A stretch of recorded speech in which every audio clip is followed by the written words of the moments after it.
Luke chapter 2, verses 1 all the way through 7. In those days, Caesar Augustus issued a decree that a census should be taken of the entire Roman world. This was the first census that took place in Quirinius, governor of Syria. And everyone went to their own town to register. So Joseph also went up to the town of Nazareth in Galilee, to Judea, to Bethlehem, the town of David, because he belonged to the house and the line of David. He went there to register with Mary, who was pledged, engaged to be married to him, and was expecting a child. While they were there, the time came for a baby to be born, and she gave birth to her firstborn, a son. She wrapped him, Jesus Christ, in clothes and placed him in a manger because there was no guest room available for them. Pwede niyo po bang sabihin ang title ng message natin sa inyong katabi? Quiet Night. That's the title of my message today. Quiet Night. Ibang-iba po yung unang Pasko sa Pasko na sineselebrate natin sa kapanahunan natin ngayon. When Jesus was born, it was a silent night. It was a quiet night. Pero mapapansin nyo mga kapatid, ang Christmas in our generation is a celebration that many of us are looking forward to. Marami sa atin ang excited. Tingnan nyo ang Pilipinas, sabi nga ng kanta, may tatalo pa ba sa Pasko ng Pilipinas? Tayo lang yata ang bansa sa buong mundo na pagpatak pa lang ng September, meron na tayong mga Christmas song na ipinapatugtog. Hindi lang sa mga bahay, kundi sa SM mismo. We got it all for you. Pati music ng Christmas, they got it all for us. Bakit? Ang Christmas is a celebration that many of us are looking forward to. Bakit tayo excited sa Pasko? Napansin niyo ho, because Christmas is a season of celebration. It is a season of joy. Ito po ay season ng mga regalo, season ng mga reunion, kung saan ang Christmas natin maingay, punong-puno, mabilis ang lahat ng mga pangyayari. Kumbaga, halos lahat ng tao, pagdating ng Disyembre, pagdating ng araw ng Pasko, karamihan po sa atin ay busy. Ang mga Christmas party natin back-to-back. Minsan sa isang araw, 2 Christmas party ang iyong aatinan. Ang mga credit card mo, sagad sa credit limit. Talagang sinagad mo kasi kailangan mong mabigyan ng pamasko. We are chasing for that perfect gift. We are chasing for that perfect moment. Ang expectation natin napakataas. Ang expectation natin napakabigat. Ang mga schedule at kalendaryo natin ay punong-puno. And everything else feels urgent. Halos ganito rin yung nangyari nung unang Pasko. Kung saan sa Luke chapter 2, ang sabi ng scripture, ang Roman Emperor na si Augustus Caesar ay nagbigay ng decree, ng policy, ng isang utos kung saan ang sabi niya, lahat ng citizen ay kailangang magpa-register. Ibig sabihin, nasaan ka mang parte ng Israel, kailangan niyong pumunta sa inyong syudad at sa inyong town para i-register ninyo ang inyong mga sarili. And apparently, itong si Mary at si Joseph na galing ng Nazareth ay nag-travel from Nazareth papunta po sa may Bethlehem.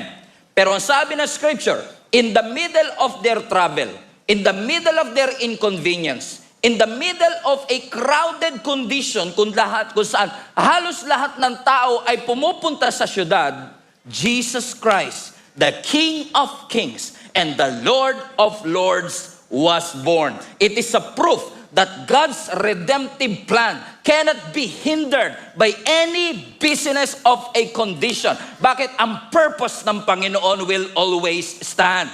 Kahit may personal at governmental decree noong panahon na yon, kung gugustuhin ng Lord na matupad ang kanyang redemptive plan, no one can hinder that. And as sabi ng scripture, Jesus Christ was born in Bethlehem. Pero habang gulong-gulo sa Bethlehem at ingay at nagkakagulo sila doon sa kanilang mga syudad at sa kanilang mga towns, Jesus was born quietly. Tahimik, isang gabi, ipinanganak ang ating Panginoong Yesus.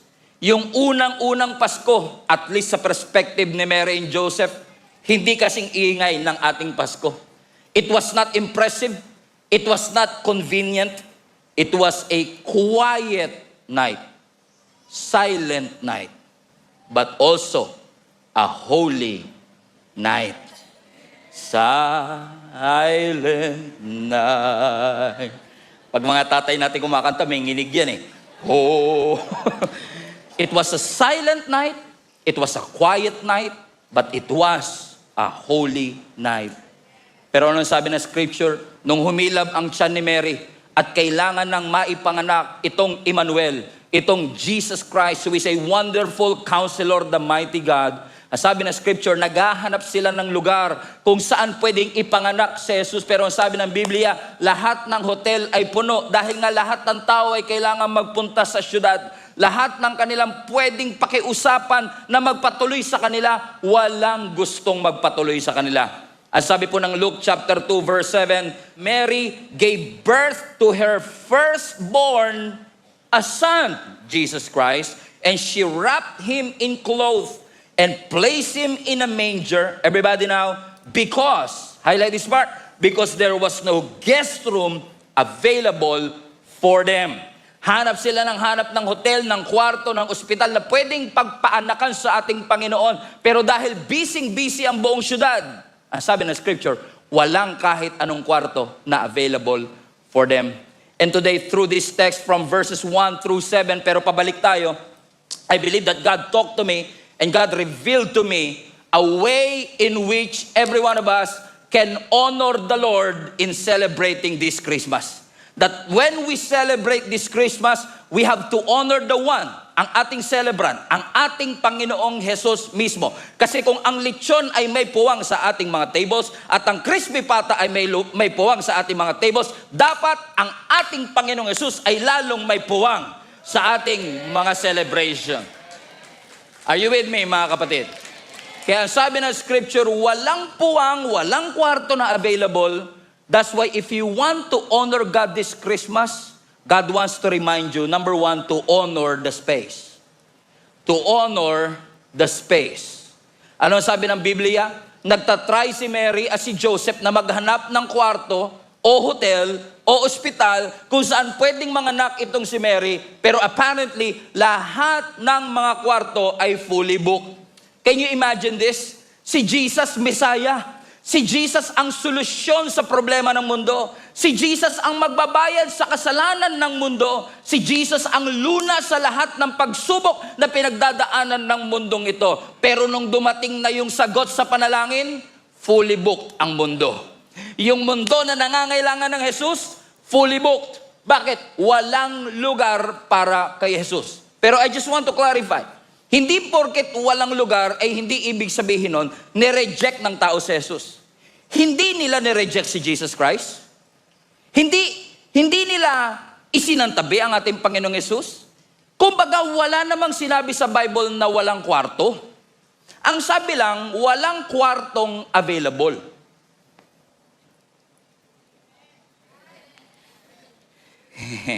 Fasten your seatbelt, papunta na tayo sa exciting part.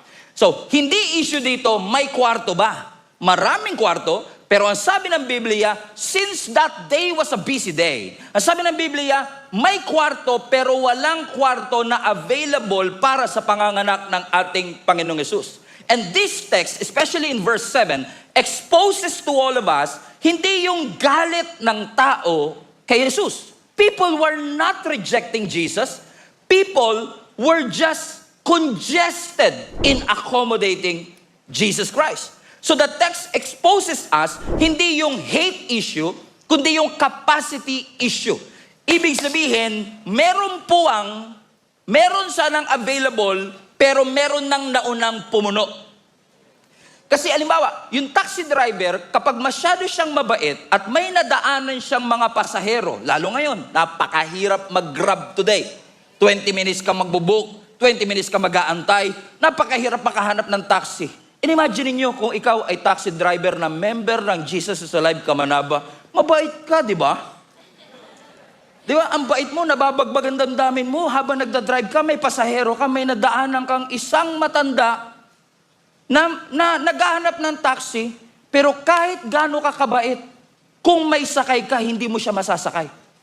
Ibig sabihin, walang issue sa kabaitan ng tao. People don't hate Jesus. People don't reject Jesus. But apparently, hindi natin siya nire-reject, pero wala rin tayong puwang para sa ating Panginoong Yesus. Amen? Yes, walang issue. Sineselebrate po natin ang Pasko, tama. Kaya nga po tayo naghahanda. Kaya nga po tinanggap ninyo yung 13-month pay. At napansin nyo po ba, wala nang masyado nagpapariban these days? Kakabati natin na natanggap mo na 13-month mo, no? Tuwid na naman ang buhok mo, no? Pero ngayon, ang napansin ko, hindi na buhok ang tumutuwid. Yung kilay lumilinaw. Praise the Lord. Yung kilay lumilinaw na ngayon these days, oh. Hindi na ngayon patuwiran ng buhok. Oy, malinaw kilay mo, ah. May 13-month ka na today. Praise God. Ang hirap na mapatawarin ng service na ito. Amen. Anong ibig ko sabihin, mga kapatid?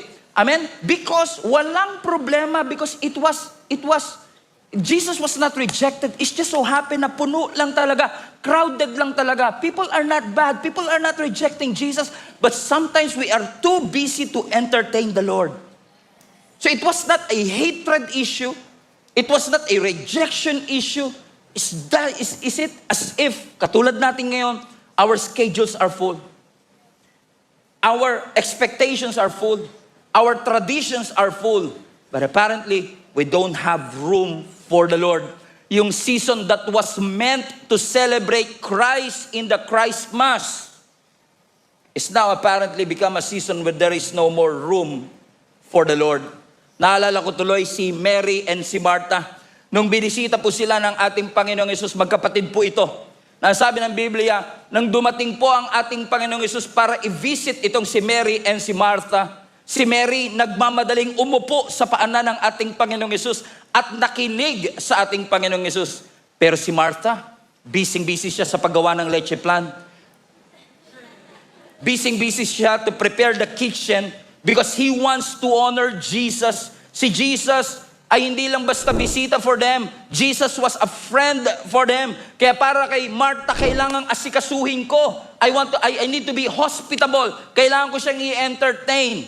At ang sabi ng Biblia, habang si Martha ay nagpe-prepare ng leche plan, habang si Martha ay nagpe-prepare ng kanyang hamon, nung na-realize niya, teka lang, ba't ako lang mag-isa ang kumikilos? Bumalik siya doon sa sala. At sabi niya kay Jesus, Lord, don't you care that my sister is not helping me? Pwede niyo po ba siyang utusan? Tignan niyo, si Jesus pa talaga inutusan niya para utusan yung kanyang kapatid. Lakas ng loob, ano? Pwede niyo po ba siyang utusan na tulungan ako? Let's catch up the reading in Luke chapter 10. Ang sabi ng Biblia sa verse 40. And Martha was distracted. Tignan niyo nga katabi niya, palitan niyo yung Martha ng pangalan niya. Sabi mo sa kanya, you are distracted. And Martha was distracted by all the preparations that had to be made. So she came to Jesus and asked, Lord, don't you care that my sister has left me to do the work by myself? Tell her. Sabihin niyo po sa kanya, tulungan niya ako. So sabi ng scripture, habang si Martha ay busy sa preparation. Question, masama bang mag-prepare? Masama bang maghugas ng pinggan? Masama bang magluto para sa iyong bisita? Pero ang sabi ng Biblia, habang si Martha ay distracted sa pag-prepare ng para sa bisita, nakalimutan niya na munang kausapin yung mismong bisita. That he was so distracted with all the preparation. Kaya bumalik siya, sabi niya, Lord, don't you care that my sister is not helping me? Please tell her to help me. At kung ikaw si Jesus, sinabihan ka ni Martha na, tell her to help me. Ine-expect natin na ang verse 41 should be Mary, Mary. Pero it was not Mary. Sabi ng verse 41, Martha, Martha. Hindi niya nirebuke si Mary. Ang nirebuke niya, si Martha na nagsusumbong. Sabi niya, Martha, Martha, you are worried and upset about many things. Napakarami mong ginagawa. Pero ano sabi niya? But few things, one thing is necessary. And Mary has chosen what is better, and it will not be taken away from her. You know, one thing that I've realized is this.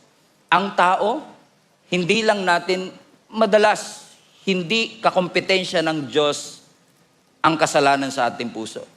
Ang madalas na kakompetensya ng Diyos, oras natin. That we don't have time for the one who gave it all. Na minsan may oras kang para magbantay ng tindahan pero nakalimutan mo yung nagbigay ng tindahan.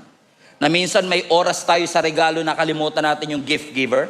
Na minsan may oras tayo para sa healing, sa prayer ng healing, pero wala tayong oras para sa healer.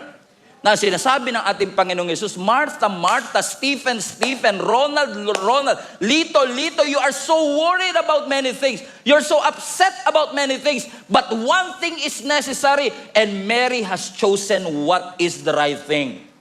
Why? Because may mali ba sa ginagawa ni Martha? Wala. Kasalanan ba ang ginagawa ni Martha? Wala. Yun nga lang, dahil sa kanyang kabisihan, and she was so distracted, wala nang puwang ang Panginoon para sa kanya. I believe this is a reminder for each and every one of us that God wants vacancy for your life. Hindi naman natin publicly sinasabing, I reject the Lord. Hindi naman natin publicly tinatalikuran ng ating Panginoon. Yes, you still love the Lord. Yes, you still celebrate Christmas. But may puwang pa ba ang Panginoon sa gitna ng ating mga selebrasyon? Kasi hindi po masama ang puno. Ang problema kapag wala ng puwang ang Panginoon sa lahat ng ito. Sabi mo sa katabi mo, mukhang ikaw topic natin for today. Come on now.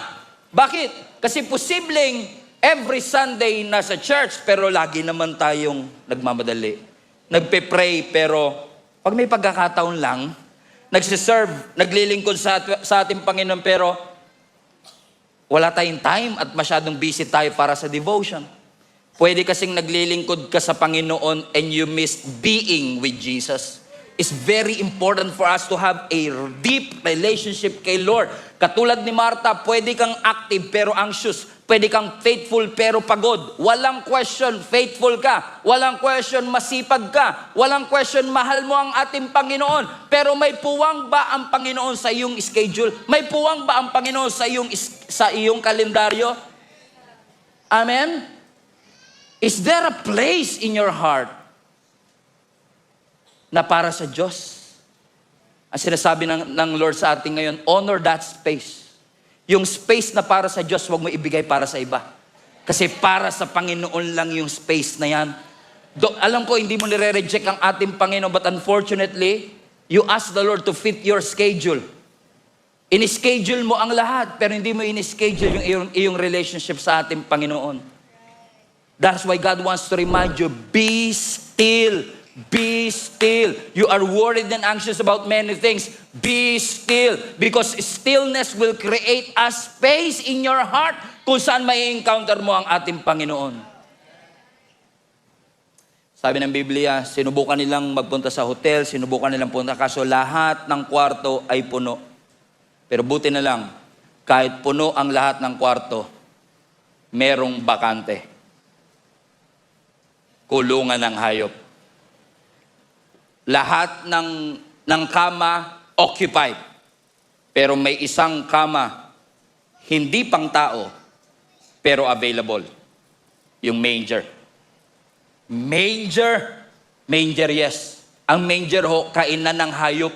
Doon kumakain ang hayop. Marumi, hindi malinis, pero hindi rin pang tao.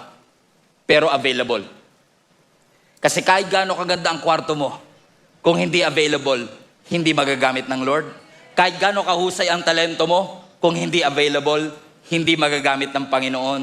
Kahit gaano ka-perfect ang iyong buhay, kung hindi available, hindi ka magagamit ng Panginoon. Because your greatest ability is your availability. Your greatest ability is not how you sing, how you dance, how you paint. Your greatest ability is your availability before the Lord.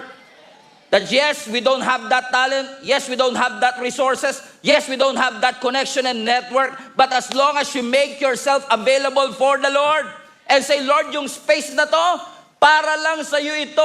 I will not allow my career to occupy this. I will not allow my service to occupy this. I will not allow any people in my circle to occupy the place that you have in my heart because I want to honor that space na sagrado lang para sa iyo.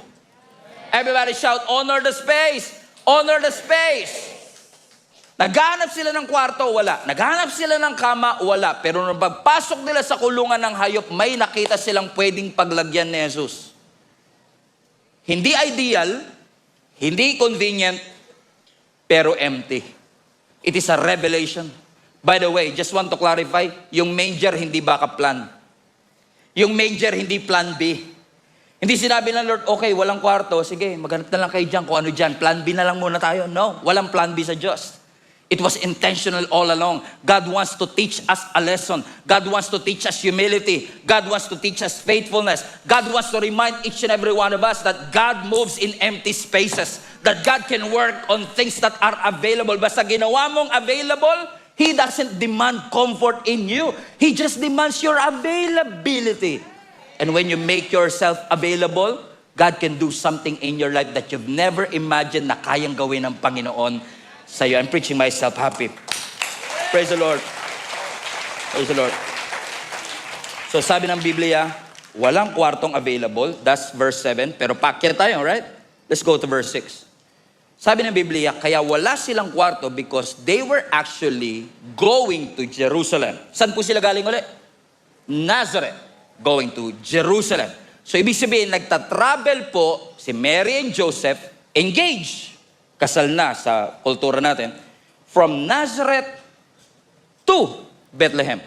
Because long time ago, in Bethlehem, for the Holy Bible says, Mary's born child, Jesus Christ, was born on Christmas Day. From Nazareth to Bethlehem. And look at verse 6. Sabi ng verse 6, while they were there, where? Where there? Where is the there? While they were there. Where is there? Highlight that part. While they were where there? Sabi na while they were there, while they were traveling from Nazareth to Bethlehem. Hindi pa sila nakarating ng Bethlehem technically. Pero ang sabi ng scripture, habang sila'y nagbabiyahe, ibig sabihin, they were not in Nazareth anymore, but they're still not in Bethlehem. Ibig sabihin, they are in the middle of nowhere. They are in between. Pero ang sabi ng scripture, habang sila ay nasa pagitan ng pinanggalingan at paroroonan, humilab ang tiyan ni Mary. At ang sabi ng scripture, while they were there, everybody read now, the time came for the baby to be born. Wow! Amen. Hindi inantay ng Diyos na makapag-settle muna sila sa manger. Hindi inantay ng Lord na makapag-settle muna sila sa hotel. Ang sabi ng Bible, while they were traveling, while they were exhausted, while they were inconvenient, ano sabi ng Biblia? The time came. Everybody say now. Everybody say the time has come. Sabi ng Biblia, the time came for the baby to be born. Anong ibig sabihin? This is subtle but very, very powerful. Na ang Diyos ipinanganak hindi sa oras na convenient si Mary and Joseph. Na si Jesus Christ ipinanganak hindi nung sinabi ni Mary and Joseph, pwede na. No, in the middle of nowhere, while they were traveling, while they were exhausted, anong sabi ng scripture? Jesus came. Hindi nung nakasettle na sila, hindi nung nag-improve ang kanilang kondisyon, hindi nung komportable sila. I just want to remind you, church, hindi sila nasa Bethlehem para manganak. What was their purpose in the first place? They were there to register. Good listener. Very good, very good, very good, very good. Ang sabi ng verse 5, he went there to register with Mary.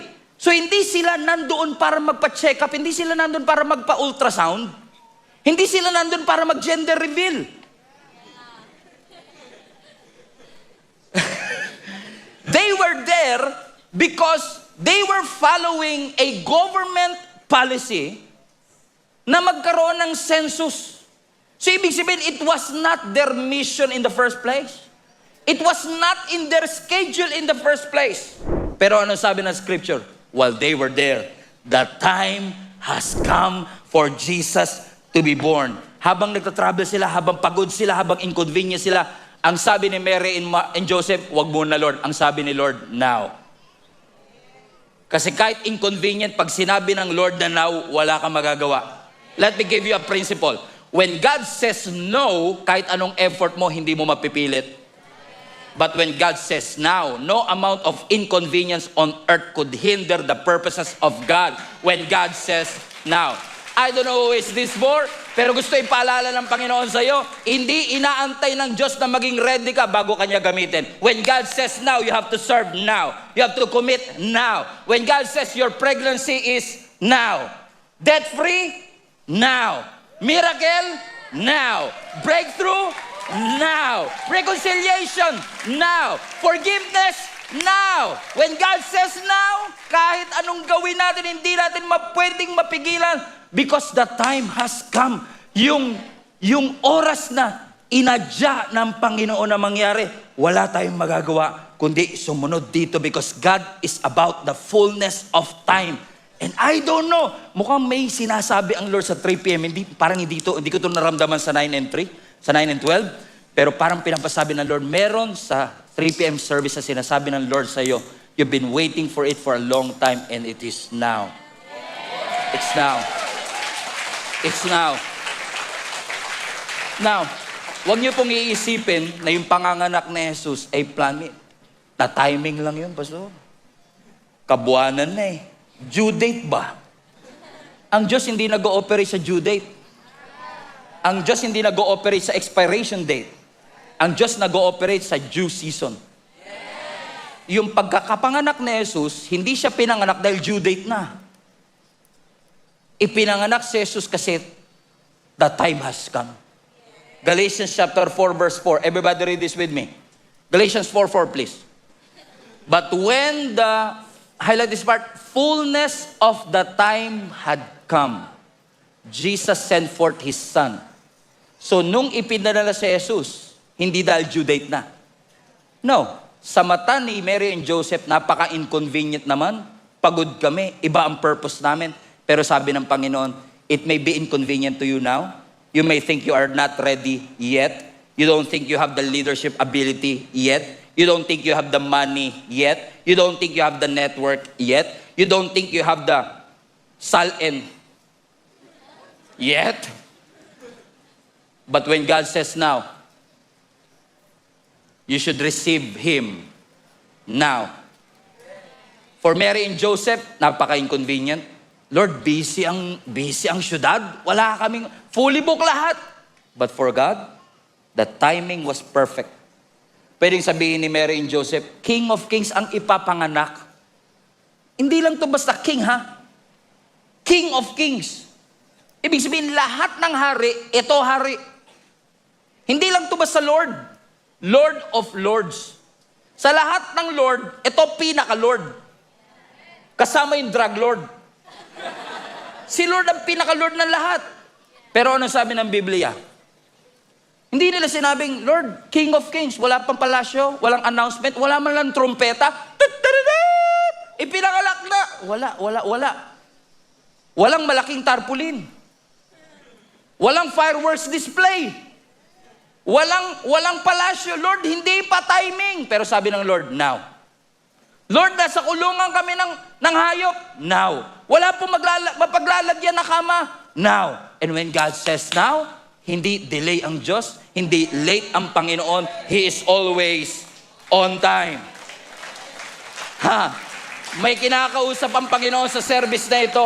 Ikaw na nagsasabing, Lord, tsaka na kapag ready na ako. Lord, tsaka na kapag may ipon na ako. Lord, tsaka na kapag tapos na ako ng lahat ng mga problema ko. Tsaka na kapag hindi na magulo ang buhay ko. Pero hindi porket inconvenient, wrong timing.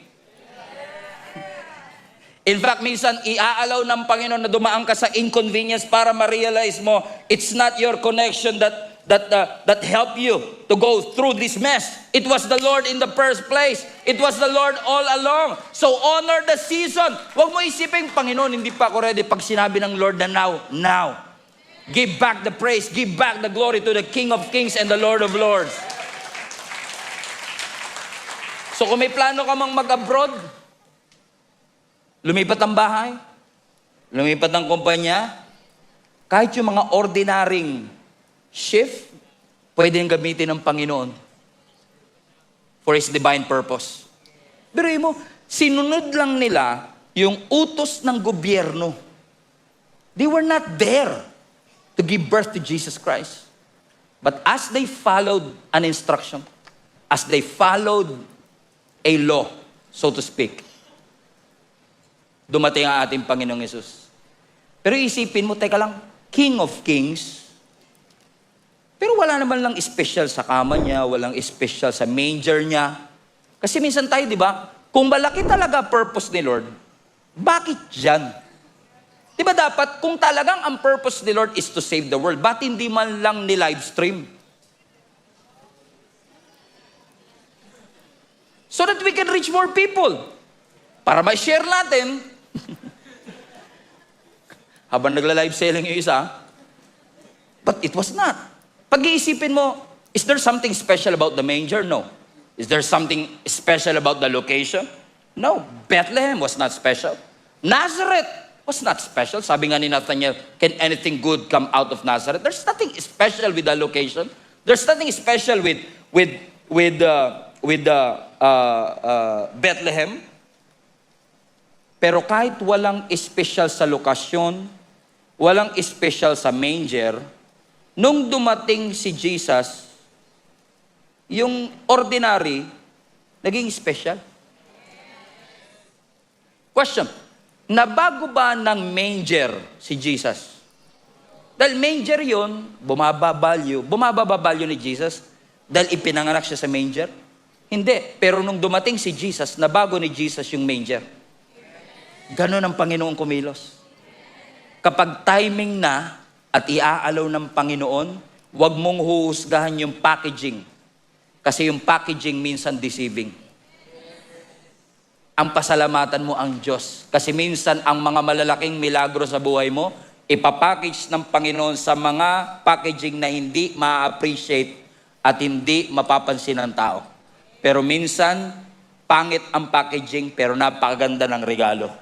Don't judge the gift by the cover. Grabe yung kasabihan na yun.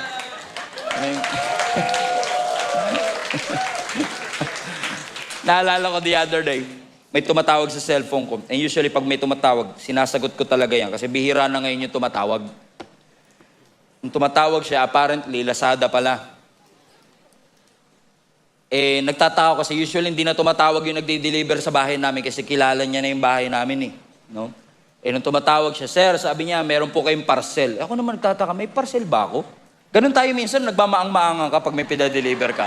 Lalo pag wala kang pera, di ba? Mamaang-maangan ako eh, di ba? May parcel ba ako? Sabi niya, sir, meron po kayong parcel dito. Magkano ba yan, kako? Kasi, kaya ako nagtatanong, kasi usually, pag nagpapadeliver kami ni Jenny, binabayaran na namin siya online para hindi na namin siya iintindihin. Pagbayaran kasi nga, minsan di mo masasagot yung tawag, baka i-cancel. So, lagi na namin siyang binabayaran. Kaya nagtataka ko, sabi niya, sir, 700 po, hindi pa bayad. Sabi ko, hindi pa bayad? Wala ko naaalala ka ako na pinadeliver kong parcel na hindi ko nabayaran. So, chinek ko yung TikTok shop, chinek ko yung Lazada. Wala talaga. Meron akong inaantay na 600 pesos, pero wala akong inaantay na 700 pesos. Nung tumawag uli yung rider sa akin, medyo concerned na yung boses niya. Sabi niya, sir, wala ba talaga kayong parcel? Alam mo, wala talaga ako naaalala. Sabi niya, okay lang sir, alam mo, suggestion ko, i-cancel na natin to. Bakit? Kasi nagtataka rin ako eh, 700 pesos yung presyo, pero napakaliit po naman ito. Baka scam po ito. Sabi niya, siguro po, i-cancel nyo na lang. Kasi para sa rider, masyadong malaki yung babayaran mo, tas napakaliit ng packaging. So hinuhusgahan niya yung value ng gift doon sa kanyang packaging. So ang kanyang mindset at ang takbo ng isip niya, dahil masyadong malaki yung babayaran, parang hindi bagay yung amount sa packaging. Na kaya natin ini-ignore minsan ang maraming milagro sa buhay natin kasi marami tayong miracle na nakapackage sa hindi mo ini-expect. Ina-expect mo, hari, may palasyo. Ina-expect mo, hari, may fireworks. Ina-expect mong hari, may trono. Pero yung hari, nasa kulungan ng hayop. At inilagay sa kainan ng hayop. Tapos magdideclare yan, bread of life. It doesn't make sense. But sometimes, gugulatin tayo ng Panginoon kasi may mga sagot ang Diyos sa panalangin mo na ilalagay niya sa package na hindi mo ine-expect. Nag-expect ka ng assistant pastor, bibigay sa iyo pasaway na member. Packaging. Amen. Nag-expect ka ng promotion, ang binigay ng Panginoon sa iyo, 1 more year sa parehong posisyon. But don't judge the book by its cover. Don't judge the blessing by its packaging. Kasi ang Diyos, kapag gumawa, matindihan. Alam kong ang manger, kainan ng hayop, hindi siya pinanganak sa crib, hindi siya pinanganak sa bed, hindi siya nilagay sa isang trono. It was never meant for the people. Pero minsan ang Diyos, kapag tumupad ng pangako, hindi mo i-expect yung packaging na paglalagyan ng ating Panginoon. Kaya marami sa atin, hindi natin namimiss talaga ang Panginoon kasi akala natin, obligado ang Diyos na tuparin ang kanyang pangako sa setup na gusto mo. Pero God doesn't operate that way. Minsan darating ang milagro sa mga panahong sinukuan mo na panalangin, siya kakadineklarang cancer-free. Sinukuan mo na yung pananalangin magkaanak, siya kayo nagkaanak. Sinukuan mo na yung pananalangin ng promotion, siya kaka-pre-nomote. Out of nowhere. Kung kailan 99 na si Sarah, doon siya nagkaanak. Kung kailan gusto mo na mag-quit as sumuko, doon didinggin ng Panginoon ang iyong mga panalangin. Pero hindi ibig sabihin late ang Diyos. He is always on time. God is always on time. Palapakan natin ang Panginoon. Kaya if I were you, don't be so caught up with the gift na makalimutan mo yung tunay na rason kung bakit tayo nagsiselebrate in the first place. And that is our Lord Jesus Christ. Kaya ina-advise ko sa inyo mga kapatid, I believe that this is an alignment, wake-up call to many of us this Christmas. Especially sa Pilipinas, ibang klase ho talaga tayo magpasko. Pero wag nating kakalimutan ang tunay na rason kung bakit tayo nagsiselebrate. Hindi dahil maraming bago tayong damit. Hindi dahil marami tayong mga kailangang intindihin. Katulad ko, inaanak ko 39, 38, 39. Bigyan ko lang tigi-tigi $100 yun, mag-iikaos talaga buhay ko eh. Kaya nga, lagi kong sinasabi sa mga parents na sinasabing, Pastor, pwede ka bang magninong? Yes, willing na willing akong magbigay ng panalangin sa inyo. Kaya sa mga inaanak ko, wag na po kayong mag-expect na merong malutong kayong matatanggap. Kundi malutong na panalangin ang aking ibibigay sa inyo.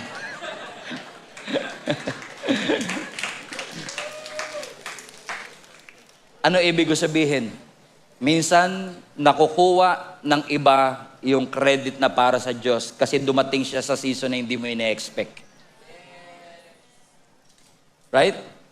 Dahil dumating siya sa panahon hindi mo ina-expect, kala mo, boss mo nag-promote sa'yo. So, thank you, boss. Akala mo, trabaho mo ang naging dahilan kung bakit ka nakasustain. Thank you sa trabaho ko. Akala mo, it was our government who helped you. It was people around you who helped you. It was your network and connection. But it was not. Ibalik natin sa Diyos yung pasasalamat na deserve talaga niya. Amen? Naalala ko dati nung bata ako, naniniwala ako kay Santa Claus. Naniniwala din ba kay Santa Claus before? Di ba, na-scam tayo pare-pareho? Naalala ko, naniniwala ako. Nanay ko pa naman, sinakyan. Dahil naniniwala ako kay Santa Claus, sabi ng nanay ko, pagpatak ng December 15, magsabit ka ng medyas sa bintana at kapag tulog ka, lalagyan ni Santa Claus ng regalo yung medyas mo. Eh ako naman, di nilaban pa namin yung medyas. Para at least man lang, di mabawalan si Santa Claus, di ba? Naglagay ako, December 15, nagsabit ako, nakasipit pa dun sa, sa bintana. Paggising ko, may mga chocolate at candy.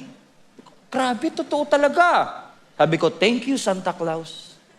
Day 2, pagbukas ko, paggising ko, alam mo yung sa sobrang excited mo, hindi ka pa nakakapaghilamos, diretso ka na sa medyas. Inuna mo pa yung medyas kaysa sa paghilamos, sa excitement mo, sa regalong matatanggap mo. Day 2, di ko ito makakalimutan. Kasi pagbukas ko ng medyas, nakita ko, Wonder Boy. Naabutan niyo pa ba yung Wonder Boy na chicherya dati? Kung naabutan niyo yan, may asawa na kayo today, ha? O yung Wonder Boy, di ba, ang sarap nun, parang social ka, pagka ganun yung ano. And then day 3, day 4, araw-araw. Sabi ko, salamat Santa Claus, all glory to Santa. And then di ko na maalala kung day 8, 9, or 10, paggising ko, pagbukas ko ng medyas, may dalandan. Sabi ko, si Santa Claus, may dalandan? Saan niya kaya kinuha to? Sa North Pole ba may dalandan? Nagkikita curiosity sa akin eh. Saan niya kinuha? And dahil sa curiosity ko, pagtatanong ko, apparently, I've discovered, hindi pala si Santa Claus naglalagay ng mga candy at chocolate. Yung kapitbahay pala namin ang naglalagay ng candy at chocolate kapag tulog na ako. Biruin mo, thank you ako kay Santa, ang dapat palang tumanggap ng pasasalamat, yung kapitbahay namin. And how naive we are sometimes to thank our boss, our connection, our education, for the things that God should get the credit for. Si Lord dapat ang kumuha ng credit kasi siya naman ang nag-sustain sa'yo. Siya naman ang nagpagaling sa'yo. Ginamit niya ang tao, ginamit niya ang sitwasyon, ginamit niya ang season, but it was the Lord all along. It was the Lord. And number 3, and I will close with this. Honor the space. Number 2, nakalimutan niyo na, honor the season. And number 3, honor the ordinary. Honor the ordinary. Bakit ko sinabing ordinary? Because ang task ni Mary and Joseph was just an ordinary registration. Magpaparegister lang sila.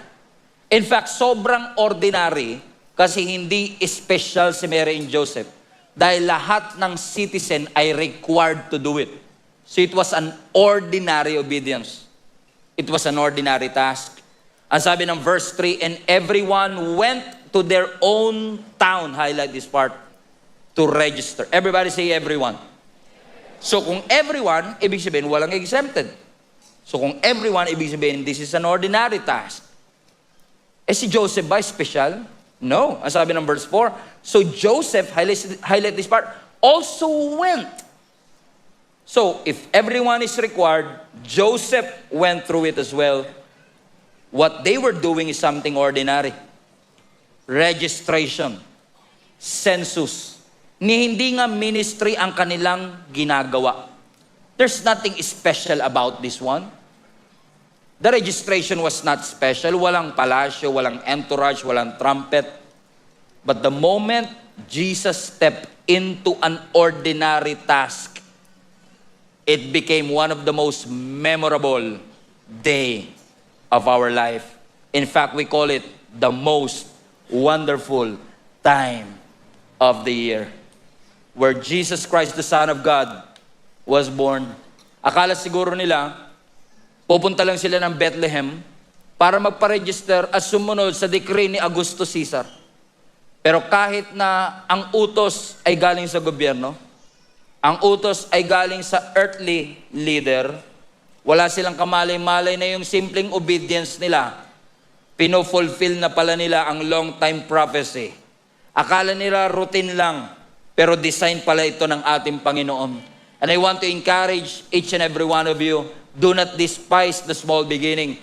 Do not despise the ordinary. Kasi yung ordinary obedience mo pwedeng gamitin ng Panginoon to do something spectacular and extraordinary. Akala mo, papasok ka na naman sa trabaho bukas bilang ordinary day? What if yung ordinary Monday gamitin ng Panginoon at dun sa ordinary day may lumapit sa'yo na mag-start ng Bible study? It was now a holy moment. It was once a quiet moment. It was once a silent moment. But when Jesus came, yung hindi espesyal, yung ordinary, naging extraordinary. Is it because of Mary? Is it because of Joseph? No. It was because of Jesus Christ. So wag kang magreklamo sa Panginoon kung nilipat ka ng department. Lord, bakit ako nilipat? 5 years na ako dito sa department ko, nilipat pa rin ako. What if yung paglilipat sa iyo ng boss mo ay divine placement ng Diyos sa iyo? Akala mo na demote ka, pero ang totoo na promote ka sa purpose mo, kasi pwede kang gamitin ng Panginoon dun sa ka-office mate mo na nangangailangan ng kapayapaan, na nangangailangan ng pag-asa. It was not an accident. It was an ordinary instruction from your boss, pero God turned it around. God turned it into extraordinary. Ang sabi ng boss mo, mandatory overtime. Galit na galit ka sa boss mo, mandatory overtime. Overtime na nga, mandatory pa. Pero what if God will use an ordinary command to bring extraordinary lessons into your heart? Na nung nag-overtime ka, na-realize mo ang iksi pala ng pasensya mo. Nung nag-overtime ka, na-realize mo ang iksi pala ng galit ko. Na madali pala ako magalit, madali pala ako ma-offend. Pero ginamit ng Lord yung shift, yung divine placement para turuan tayo, para maging humble, para tayo ay maging faithful, para magawa natin ang pinapagawa ng Panginoon. Galit na galit ka sa Panginoon kasi nag-apply ka ng loan, dininay ng bangko yung iyong loan. Sabi ng bangko, bank policy. Ang sabi ng Lord, protection ko yan sa iyo, anak. Pinoprotektahan kita sa future na sakit ng ulo. Pinoprotektahan kita sa future na stress, sa future na anxiety, sa future na depression. It looked like denial, pero sa mata ng Panginoon, it was protection. Why? Because God can use the ordinary and turn it into something extraordinary. Kaya suggestion ko, sunod ka lang ng sunod sa Panginoon kahit parang paulit-ulit. Kahit pakiramdam mo you're stuck in a cycle, because your obedience today could carry tomorrow's miracle. It may look ordinary to you right now, but in the eyes of God, it was sacred. It was an ordinary manger, but God turned it around. It was an ordinary location, but God turned it around. Pumasok ka lang trabaho, but God turned it around. It started with a quiet night, pero hindi natapos sa quiet night. Kasi when Jesus was born, the angels were singing. Angels we have heard on high. Angels were heralding, sharing. The good news was spreading. The shepherds were running. The joy is overflowing. Nagsimula siyang tahimik, pero hindi nanatiling tahimik. Sabi mo sa katabi mo, maghanda ka. It might get loud. Kasi ang unang Pasko tahimik, pero hindi ako papayag na manahimik ngayong araw na ito. Kasi napakaraming bagay na ginawa ng Panginoon sa aking buhay. It was a quiet night. It was a silent night. But it was a holy night. It was a sacred night. And now until the end of my life, every time we celebrate Christmas and the birth of our Lord Jesus Christ, gratitude is not silent. If you are grateful to the Lord, be vocal about it. Share the gospel of Jesus Christ. Continue to share a testimony of how the Lord sustained you, how the Lord provided for you, how the Lord had healed your sickness, how the Lord protected you, how the Lord delivered you from that addiction. And do not shut your mouth. Kaya I want to warn the devil right now in the hell. Mag-ingat kayo, because in Gia Kamanaba Global Community, it might get loud. Our celebration will not be quiet. Our gratitude will not be quiet. It will not be a quiet year. Because antindi lang pinagdaanan ko sa taong ito, akala ko hindi na ako makakasurvive. Muntik na maghiwalay aking mga magulang, muntik na maliwga ang negosyo, but I'm still standing. Not because I am good, not because I have it all together. I'm still standing all because of the grace of God. I'm still standing because of the mercies of our God. And I will not shut my mouth. I will continue to open my mouth and praise Jesus for the good things that He has done, for all the ways that He has made, for all the mountains that He has moved, for all the doors that He has opened. Thank you, Jesus. All my life, He has been faithful. He deserves the praise. He deserves the worship. So, our God doesn't deserve a quiet worship today. He deserves a loud one. Why? Because it was a quiet night. But what He did changes your life and the future generations. And it should not be silent. It should not be silent. If you're grateful to the Lord, stand up to your feet, clap your hands as loud as you can, and give Him some praise. for all the great things that God has done in your life. He's been good. He's been faithful. All your life, He has been faithful. He never leave you. He never forsake you. He never abandon you. Hindi ka pinabayaan. Hindi ka kinalimutan. Hindi ka iniwan ng ating Panginoon. That's why He deserves the praise. Everybody shout, Jesus! Come on, everybody shout, Jesus! Jesus! Lord, we invite you into this place. We invite you into our hearts. We invite you into our family. We invite you to our career. You deserve a space, Lord God, in this church. You deserve a space in our hearts. You deserve a space in our family. Raise up your hands, everybody, and declare, God is good. He is good. He is good all the time. If God has been good to you, do not shut your mouth. Open your mouths and praise God for all the great things that He has done. See, buhay ka pa hanggang ngayon. You made it.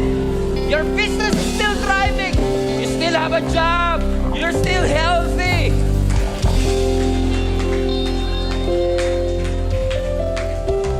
Hallelujah. All my life you have been faithful,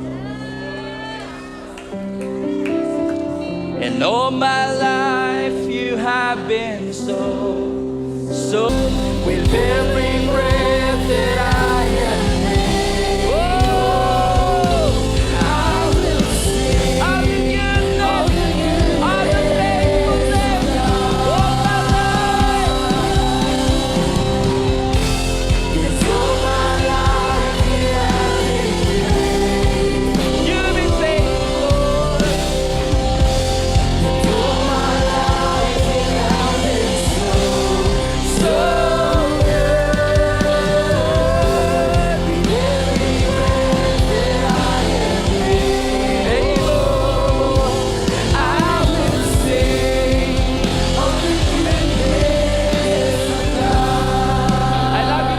Today, kaibigan ninyo at kakilala, I want you to reflect today. Yakapin nyo sila, sabihin mo, hindi tayo pinabayaan ng Diyos.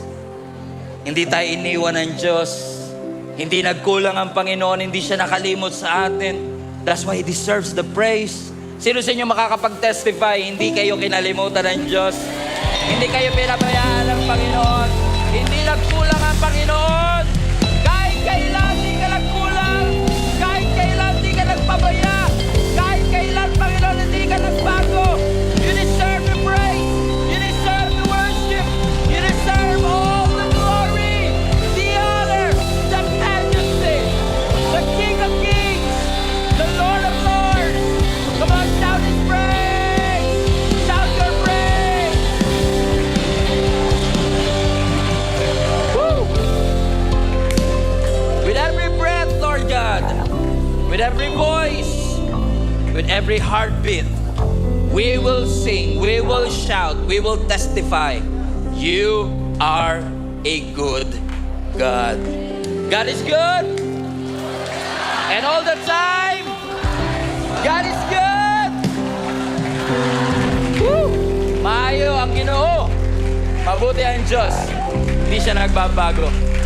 Panginoon, salamat po. As we end 2025, Lord, salamat. We are days away from another year. But we just want to pause right now and just thank you. 2025 has not been easy.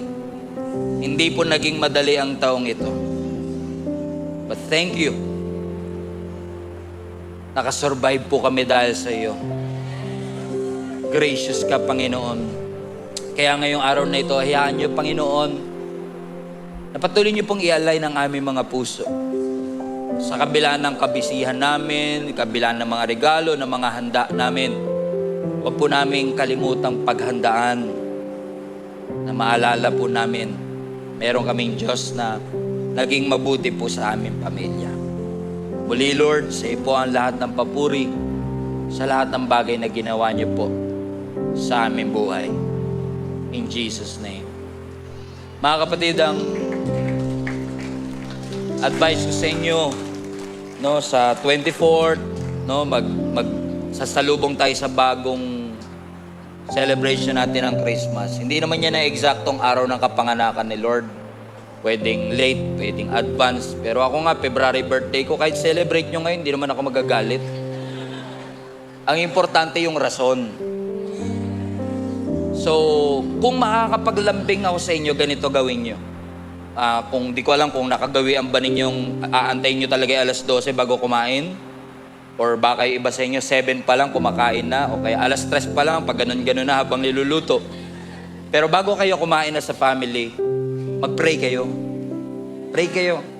Mag-pray kayo at i-remind nyo ang inyong mga anak. Hindi ito patungkol sa regalo, hindi ito patungkol sa Christmas tree, hindi ito kay Santa. Ito ay patungkol kay Lord. Align natin yung pamilya natin na masarap, may celebration, may kainan, may bidyoke kayo dyan. Pero bago magkantahan ng mga Regine Velasquez, mga aking ka na lang, di ba? Unahin muna nating pasalamatan ng Panginoon.